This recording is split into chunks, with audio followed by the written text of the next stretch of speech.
ناظرین، ڈرامہ میری زندگی ہے تو اب اپنے آخری مرحلے میں داخل ہو چکی ہے اور کہانی اس مقام پر پہنچ گئی ہے جہاں ہر کردار کو اپنے فیصلوں کا حساب دینا پڑ رہا ہے۔ لیکن سوال یہ ہے کہ کیا آخر میں آئرہ کامیار کی کہانی خوشی پر ختم ہوگی یا جدائی پر؟ کیونکہ آنے والی قسط میں حالات مزید پیچیدہ ہوتے نظر آ رہے ہیں۔ حال ہی میں ڈرامے کے سیکنڈ لاسٹ ایپیسوڈ کا ٹیزر جاری کیا گیا ہے، جیسا کہ پہلے بھی اشارہ دیا گیا تھا کہ آخری قسط عید کے موقع پر نشر کی جائے گی۔ اسی وجہ سے پچھلے ہفتے ایپیسوڈ نشر نہیں کیا گیا۔ ٹیزر دیکھ کر ایسا لگ رہا ہے کہ آنے والی قسط زیادہ ڈرامائی نہیں ہوگی، بلکہ کہانی کا رخ ابھی بھی وہیں گھوم رہا ہے۔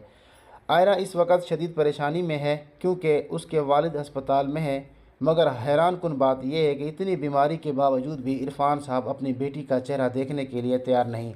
وہ اسے کمرے سے باہر جانے کا کہہ دیتے ہیں۔ یہ سب دیکھ کر آئرہ ٹوٹ جاتی ہے اور اسپتال سے واپس جانے کے بجائے وہیں رک جاتی ہے۔ اسی دوران کامیار بھی وہاں موجود ہوتا ہے۔ جب آئرہ کو پتہ چلتا ہے کہ اس کے والد کی حالت بہتر ہونے میں کامیار کا بھی ہاتھ ہے تو وہ اس کا شکریہ ادا کرنے کی کوشش کرتی ہے، لیکن کامیار کا رد عمل بالکل مختلف ہوتا ہے۔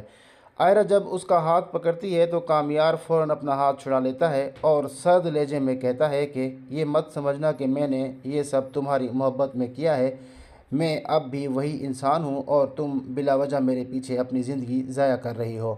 کامیار کی یہ سخت باتیں سن کر آئرہ کا دل جیسے ٹوٹ جاتا ہے، اس کی آنکھوں میں آنسو آ جاتے ہیں۔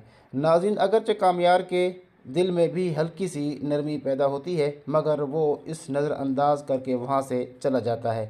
بعد میں آئرہ اپنی ماں سے لپٹ کر روتی ہے اور اپنی بہن سے کہتی ہے کہ اسے اب شدت سے احساس ہو رہا ہے کہ اس نے اپنے والد کی بات نہ مان کر بہت بڑی غلطی کی۔ ناظرین، وہ کہتی ہے کہ رشتے صرف نام سے نہیں بلکہ احساس سے چلتے ہیں اور ہمارے درمیان وہ احساس اب ختم ہو چکا ہے۔ اسی لیے آئرہ اب ایک بڑا فیصلہ کرنے جا رہی ہے۔ وہ سوچ رہی ہے کہ کامیار کو چھوڑ کر ہمیشہ کے لیے اس کی زندگی سے چلی جائے، کیونکہ اس رشتے نے نہ اسے خوشی دی، نہ کامیار کو، اور نہ ہی دونوں خاندانوں کو سکون ملا۔ دوسری طرف کامیار جب گھر پہنچتا ہے تو اس کی دادی اسے فوراً اپنے پاس بلاتی ہے اور پوچھتی ہے کہ آخر ایسا کیا ہوا تھا کہ آئرہ اس طرح گھبرا کر گھر سے نکل گئی۔ جب کامیار بتاتا ہے کہ آئرہ کے والد ہسپتال میں ہیں تو دادی اسے سمجھاتی ہے کہ ایسے وقت میں اسے آئرہ کے ساتھ ہونا چاہیے تھا۔ دادی کی باتیں سن کر پہلی بار کامیار کو احساس ہونے لگتا ہے کہ شاید وہ آئرہ کے ساتھ بہت زیادہ سختی کر رہا ہے۔ وہ خود بھی اعتراف کرتا ہے کہ آئرہ کی ایک غلطی کی سزا اس نے حد سے زیادہ دے دی ہے۔ پوری رات وہ اپنی دادی کے پاس بیٹھا رہتا ہے اور اپنے فیصلوں کے بارے میں سوچتا رہتا ہے۔ اگلے دن دفتر میں اس کا دوست اسے مشورہ دیتا ہے کہ اسے ہسپتال جا کر آئرہ کا ہاتھ دینا چاہیے، کیونکہ شاید یہی چیز اس کے والد کے لیے بھی سکون کے باعث بنے۔ لیکن کامیار کا جواب بھی عجیب ہوتا ہے۔ وہ کہتا ہے کہ میں آئرہ سے دور رہ کر اسے اس انسان سے بچا رہا ہوں جو میں بن چکا ہوں۔ ناظرین، اب دیکھنا یہ ہے کہ جب کامیار کو پتہ چلے گا کہ آئرہ اسے چھوڑ کر جانے کا فیصلہ کر چکی ہے تو اس کا رد عمل کیا ہوگا۔